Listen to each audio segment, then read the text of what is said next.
എന്ത് പറ്റി നമ്മുടെ വൺ പ്ലസിന് ഇത് എന്താണ് പറ്റിയത്? ഈ ഒരു ഫോൺ എൻ്റെ കയ്യിൽ കിട്ടിയിട്ട് ഞാനിത് കൊണ്ട് എൻ്റെ സുഹൃത്തിനൊന്ന് കാണിച്ചപ്പോൾ പുള്ളി വൺ പ്ലസ് അല്ലേ, അപ്പോൾ തീർച്ചയായിട്ടും നല്ലതായിരിക്കും എന്നൊരു അഭിപ്രായം. അതായത് സാധാരണക്കാരുടെ ഇടയിൽ ആ ഒരു അഭിപ്രായം ഇപ്പോഴും ഉണ്ട് വൺ പ്ലസിന്. അങ്ങനെയുള്ളൊരു വൺ പ്ലസ് ആണ് ഇങ്ങനൊരു ഫോൺ ഇറക്കിയിരിക്കുന്നത്, നോഡ് C4 ലൈറ്റ്. ഈ ഫോണിനെ കുറിച്ച് ഞാൻ പറയാം, അത്ര മോശമൊന്നുമല്ല കേട്ടോ, കാര്യങ്ങളൊക്കെ നന്നായിട്ടുണ്ട്.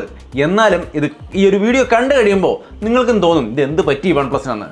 തോന്നിയില്ലെങ്കിൽ തീർച്ചയായിട്ടും കമൻറ്റ് ചെയ്യണം. സോ എന്താണ് കാര്യം എന്നുള്ളത് ഞാൻ പറയാം. അതിന് മുമ്പ് ബോക്സിൽ എന്തൊക്കെയാണെന്നത് ജസ്റ്റ് ഒന്ന് കാണിക്കാം. ബോക്സിൽ പതിവ് പോലെ തന്നെ ഓപ്പൺ ചെയ്യുമ്പോൾ കേസ്, ഡോക്യുമെന്റേഷൻ, സിം ടൂൾ എല്ലാ കാര്യങ്ങളും ഇരിക്കുന്നുണ്ട്. അത് കൂടാതെ അതിനകത്ത് ചാർജർ, ചാർജിങ് കേബിൾ അങ്ങനെയുള്ള കാര്യങ്ങൾ അതിനകത്ത് കൊടുത്തിട്ടുണ്ട്. ഇത് കൂടാതെ ഫോണാണുള്ളത്, അത് ഓൾറെഡി എൻ്റെ കയ്യിൽ ഇരിക്കുന്നുണ്ട്. ഈ ഫോണിന്റെ 1-2 നല്ല വശങ്ങളായി തന്നെ ഈസി ആയിട്ട് പറയാം. 5500 mAh ബാറ്ററിയും 80 വാട്ടിന്റെ ചാർജിങ്ങും വരുന്നുണ്ട്. സോ ഒരു സംശയം വേണ്ട, നല്ല ബാറ്ററിയും ചാർജിങ്ങുമാണ്. മറ്റൊരു നല്ല കാര്യം, ഡിസൈൻ അത്യാവശ്യം നന്നായിരിക്കുന്നു. ഈ കളർ എനിക്ക് അത്ര അങ്ങോട്ട് ഇഷ്ടപ്പെട്ടില്ല, എന്നാലും നന്നായിട്ടുണ്ട് ഡിസൈൻ. ഇതിന് 2-3 കളറുണ്ട്, നിങ്ങൾക്ക് ഇവിടെ സ്ക്രീനിൽ കാണാം. സോ ഇതിൽ ഏത് കളർ എടുത്താലും കുഴപ്പമില്ല, നല്ല ഡിസൈൻ ഒക്കെയാണ്. ബോക്സി ഡിസൈനാണ്, നല്ല ഷാർപ്പായ ബോക്സി ഡിസൈനാണ്. 8.1 mm ആണ് തിക്നെസ്, 191 ഗ്രാമാണ് വെയിറ്റ്. സോ ഓവർ വെയിറ്റ് കാര്യങ്ങളൊന്നുമില്ല. 5 ഹോൾ ക്യാമറ സെറ്റപ്പ് മൊത്തത്തിൽ കാണാനൊക്കെ നന്നായിട്ടുണ്ട്. 2 സിം അല്ലെങ്കിൽ ഒരു സിം മെമ്മറി കാർഡ് എന്ന രീതിയിൽ ഉപയോഗിക്കാം. 3.5 mm ജാക്കൊക്കെ താഴെ കൊടുത്തിട്ടുണ്ട്. സോ അപ്പോൾ അങ്ങനെയാണ് ഇതിന്റെ ഒരു ഓവർവ്യൂവും കാര്യങ്ങളും. കാണാൻ നന്നായിരിക്കുന്നു, കയ്യിൽ യൂസ് ചെയ്യാനും നന്നായിരിക്കുന്നു. ഒപ്പം തന്നെ ഡുവൽ സ്റ്റീരിയോ സ്പീക്കർ വരുന്നുണ്ട്, അത് അത്യാവശ്യം നല്ല ക്വാളിറ്റിയാണ്. ഞാൻ ഒന്ന് കേൾപ്പിച്ചു തരാം.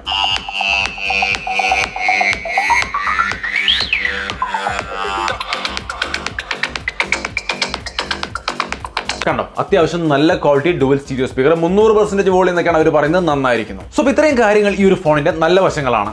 ഇനിയുള്ള കാര്യങ്ങൾ ശ്രദ്ധിച്ച് കേൾക്കുക, എന്നിട്ട് ഓരോ സെക്ഷനും എങ്ങനെയാണെന്നുള്ളത് തീർച്ചയായിട്ടും കമന്റ് ചെയ്യാം. ആദ്യം ഡിസ്പ്ലേ.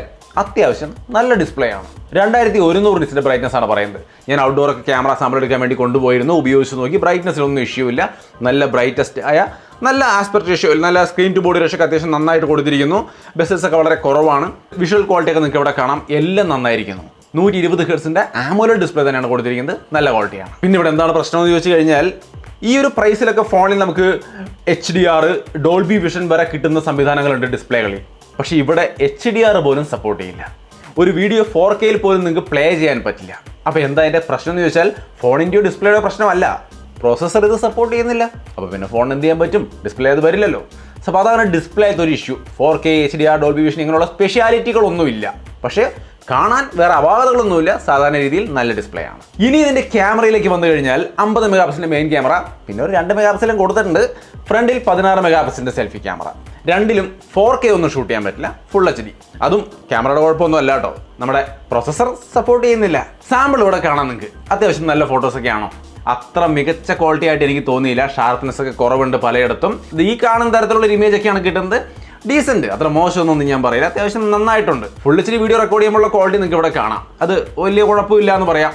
അപ്പോൾ ഈ ഒരു പ്രൈസിലെ ബെസ്റ്റ് ക്യാമറ എന്ന് പറയാൻ പറ്റില്ല കേട്ടോ. ഈ ഡേ ലൈറ്റിൽ എടുത്ത ഫോട്ടോസ് ആയാലും വീഡിയോസ് ആയാലും എന്ത് തന്നെ ആയാലും ബെസ്റ്റ് എന്ന് പറയാൻ പറ്റില്ല.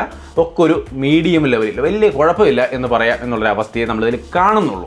എനിക്ക് അങ്ങനെ തോന്നി, നിങ്ങൾക്ക് എന്ത് തോന്നിയെന്ന് തീർച്ചയായിട്ടും കമൻറ്റ് ചെയ്യാം. അപ്പോൾ ഇവിടെ ആകെ 4K ഇല്ല എന്നുള്ള ഒറ്റ കാര്യം മാത്രമേ ഉള്ളൂ. അത് ഫോണിൻ്റെ കുഴപ്പമല്ല, ഇതിനകത്തിരിക്കുന്ന പ്രൊസസ്സർ സാറിൻ്റെ കുഴപ്പമാണ്. ഇനി കോള്, നെറ്റ്വർക്ക് പോലുള്ള കാര്യങ്ങളൊക്കെ വന്നു കഴിഞ്ഞാൽ കോള് ചെയ്യാനൊന്നും കുഴപ്പമില്ല. ഞാൻ കോളൊക്കെ ചെയ്ത് നോക്കി, അത്യാവശ്യം ഡീസൻ്റ് ആയിട്ടൊക്കെ ഉണ്ട്. എന്നാലും ഈ ഭാഗത്തും ഒരു ചെറിയ പ്രശ്നമുണ്ട്. Wi-Fi 5 ആണ് ഈ ഒരു ഫോണിൽ വരുന്നത്, Wi-Fi 6 ഒന്നും വരുന്നില്ല. അതായത് പ്രൊസസ്സർ സപ്പോർട്ട് ചെയ്യുന്നില്ല, അതുകൊണ്ടാണ്. എന്തായാലും Wi-Fi 5 കൊണ്ട് അത്യാവശ്യം കാര്യങ്ങളൊക്കെ നടക്കും. അത് മതി എന്നുള്ളവർക്ക് യാതൊരു പ്രശ്നവുമില്ല. നോർമലി സിമ്മും കോളൊക്കെ ചെയ്യാനൊന്നും വലിയ അപാകതകളില്ല എന്നുള്ളത് കൊണ്ട് സമാധാനിക്കാം. സോ ഇപ്പോൾ പ്രോസസ്സർ എന്ന് കുറേ നേരം പറയുന്നത് ഏതാ പ്രോസസ്സർ എന്നല്ലേ? സ്നാപ്ഡ്രാഗൺ 695. OnePlus Nord C2 ലൈറ്റിലുണ്ടായിരുന്നു, 3 ലൈറ്റിലുണ്ടായിരുന്നു, ഇപ്പോൾ 4 ലൈറ്റിലും സെയിം പ്രോസസ്സർ, യാതൊരു മാറ്റവും ഇല്ല. ഓക്കെ, ആ പ്രോസസ്സർ എന്താ സ്നാപ്ഡ്രാഗൺ 695 എത്ര മോശം പ്രോസസ്സറാണെന്ന് ചോദിച്ചാൽ അല്ല. അത് വന്നിട്ട് ഇപ്പോഴത്തെ ഒരു അവസ്ഥയിൽ, അത് ഇറങ്ങിയ സമയത്ത് 20,000 റേഞ്ചിലൊക്കെ വരുമ്പോൾ അടിപൊളിയായിരുന്നു എന്ന് വേണമെങ്കിൽ പറയാം. ബട്ട് ഇപ്പോഴേക്ക് വന്നിട്ട് അത് 10, 11, 12, 13 ആ റേഞ്ചിലുള്ള ഫോണുകളിൽ നമുക്ക് കാണാൻ സാധിക്കുന്നു, Moto G34 പോലുള്ള ഫോണുകളിൽ. അതുകൊണ്ട് മാത്രം നമ്മൾ നോക്കുമ്പോൾ ഇവിടെ വരുമ്പോൾ അത്ര പോരല്ലോ എന്ന് തോന്നുന്നൊരവസ്ഥ തീർച്ചയായിട്ടുണ്ട്. ഇവിടെ കോമ്പറ്റീഷൻ നോക്കിക്കഴിഞ്ഞാൽ Poco A6 ഒക്കെയാണ്, 7S Gen 2 പ്രോസർ. ഇതിനേക്കാൾ കുറച്ചും കൂടി നല്ല പ്രോസറാണ്. അതൊക്കെ ആയിരുന്നു അവരിതിൽ വെച്ചിരുന്നെങ്കിൽ തീർച്ചയായിട്ടും അടിപൊളിയായാണ്. OnePlus ഫോണുകൾ നമുക്ക് പൊതുവെ ഇഷ്ടപ്പെടുന്നതിൻ്റെ ഒരു കാരണമാണ് ഓക്സിജൻ നോയ്സ്. പരസ്യങ്ങളൊന്നും ഇല്ലാത്ത ക്ലീനായ നല്ല ഓക്സിജൻ നോയ്സ്.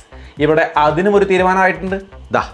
2-3 പരസ്യ ആപ്ലിക്കേഷനുകൾ ഇതിനകത്ത് കാണാം. 3-4 അല്ല, എന്തൊക്കെയൊക്കെയോ പറഞ്ഞിട്ട് കുറേ ആപ്ലിക്കേഷനുകളുണ്ട്. സോ അപ്പോൾ പരസ്യ ആപ്ലിക്കേഷനുകളും OnePlus ഫോണിൽ വന്നിട്ടുണ്ട്.